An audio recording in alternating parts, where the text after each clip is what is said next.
தென்காசி மாவட்டம் சங்கரன்கோவில் நகராட்சி அலுவலகத்தில் நகர் மன்ற தலைவர் உமா மகேஸ்வரிக்கும் 27வது வார்டு உறுப்பினர் புனிதாவிற்கும் இடையே கடும் வாக்குவாதம் ஏற்பட்டதால் நகர் மன்ற கூட்டம் ஒத்திவைக்கப்பட்டது.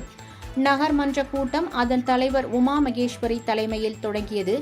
அப்போது 27வது வார்டு நகர்மன்ற உறுப்பினர் புனிதா தங்கள் பகுதியில் அடிப்படை வசதிகளை நிறைவேற்றி தர வேண்டும் என ஆவேசமாக கோரிக்கை வைத்தார்.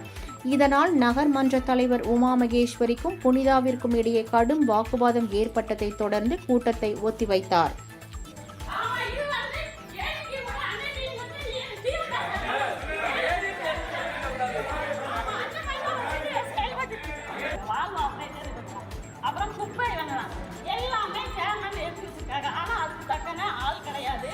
எந்த வார்டு நான் சொல்றது இல்லை, நீங்க எல்லா வேலையும் பாருங்க. ஒரு வார்டையாவது ட்ரைனேஜ் கிளீன் இருக்கான்னு பாருங்க, பார்த்துட்டு வந்து சொல்லுங்க. அதுக்கப்புறம் குப்பையும் சரியா இருக்கவே கிடையாது. வால் ஏன் 4 இது லீக்கேஜ், ஏதாவது ஒன்று வந்து சரி பண்ணி கொடுத்தாங்களா?